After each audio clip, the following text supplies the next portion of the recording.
banyak orang mengira apakah Mas Pram menjadi bagian dari drama Pilkada 2024? Sebenarnya bukan bagian menjadi drama. Diri saya sendiri aja menganggap diri saya drama. Karena memang saya tidak pernah berpikir, berkeinginan mau mencalonkan menjadi calon gubernur DKI Jakarta. Saya ini sudah 25 tahun menjabat sebagai pejabat, pernah menjadi pimpinan dewan, 4 kali terpilih sebagai anggota DPR, 2 kali jadi menteri dalam kabinet Pak Jokowi. Dan juga pada waktu Bu Mega saya juga udah membantu Bu Mega. Jadi bosen ya? Sehingga dengan demikian saya merasa bahwa sudah cukup. Tetapi begitu Ibu Mega, dan ini keputusan 1000% ada pada Bu Mega. Bu Mega memutuskan yang awalnya saya fight untuk menolak, tapi ketika sudah tidak bisa ya udah. Saya menjalani dengan sungguh-sungguh, bismillah, dan mudah-mudahan ini memang menjadi hal yang amanah buat saya. Mas, begitu diminta oleh Bu Mega untuk menjadi cagup, lalu apa yang ngomong sama Pak Jokowi, selanjutnya apa yang Mas Pram lakukan? Jadi ini kan peristiwanya terjadi pada hari Senin yang minggu ini. Jam 1 kurang seperempat saya dipanggil Bu Mega. Ketika sampai belum menyampaikan, Pram, kamu masih mengakui saya sebagai ketua umum enggak? Masih, Mbak. Saya kan sama Mbak udah 27 tahun. Saya memang 27 tahun. Iya. Kamu saya tugaskan untuk menjadi calon gubernur DKI. Saya bilang nggak mau. Mbak jangan bercanda dong, Mbak. Benar-benar saya nggak mau. Saya sangat hormat banget sama Ibu. Tapi saya bilang, saya tidak pernah mikir pun enggak. Maka kalau kemudian orang mengatakan di survei nggak ada, memang nggak ada. Karena saya memang udah hampir 7-8 tahun, saya nggak pernah mau muncul di ruang publik. Ya. Karena saya yang mengerjakan dapurnya Presiden sebagai orang yang bertanggung jawab ngurusin dapur itu, tentunya harus konsentrasi. Dan itulah yang saya lakukan untuk itu. Ya. Dan setelah itu, apa setelah ke Pak Jokowi, ke Bu Mega, ya, pertama, lalu ngapain gitu? Ya tentunya pertama saya minta izin istri saya. Kedua, bagian dari profesionalisme saya, etika bekerja dan dalam pemerintahan saya minta izin Presiden. Karena toh yang mengangkat saya sebagai pembantu Presiden adalah Presiden. Saya minta izin beliau. Beliau tertawa terbahak-bahak yang sudah saya sampaikan. Karena memang beliau beranggapan bahwa yang amanah yang sudah diputuskan Ibu itu seyogyanya saya jalanin. Kepada Pak Jokowi pun saya mengatakan enggak gitu.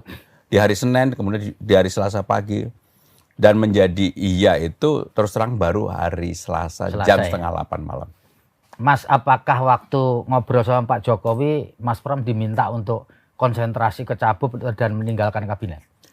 Saya profesional. Saya tentunya menjalankan tugas yang amanah yang sudah saya terima, termasuk menjadi calon gubernur ini.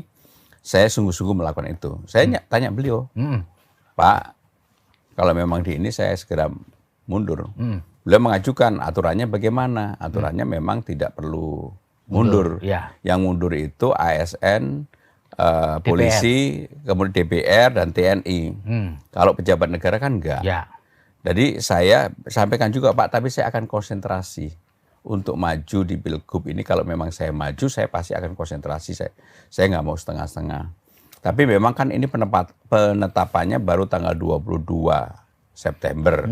Dengan demikian ya saya juga minta izin ke beliau, saya akan tetap melakukan konsolidasi ke bawah. Dan untuk itu memang harus keliling ke seluruh wilayah Jakarta. Beliau menyampaikan, bisa nggak keliling 12 titik? Pak, baik, saya pasti bisa. Saya bilang gitu. Kenapa saya bilang pasti bisa? Pada hari pertama mendaftar aja saya udah keliling 9 titik. Dan itu memang saya ini kan memang orang di partai lama. Pernah menjadi wakil sekjen, menjadi sekjen, dan saya tahu itu. Sehingga dengan demikian amanah yang diberikan oleh Ibu ini tentunya saya junjung tinggi. Mas Pram, setiap orang yang melakukan kontestasi itu kan selalu punya janji nih, betul nggak? Mas Pram sendiri janjinya apa sih kepada warga Jakarta ini? Jadi yang pertama saya udah sepakat sama Bang Dul. Saya bilang sama Bang Dul, Bang, pokoknya kalau kita diberi amanah maju berdua, kita jangan membawa politik identitas, itu nomor 1 politik agama. Kita berkompetisi secara riang gembira, menawarkan gagasan.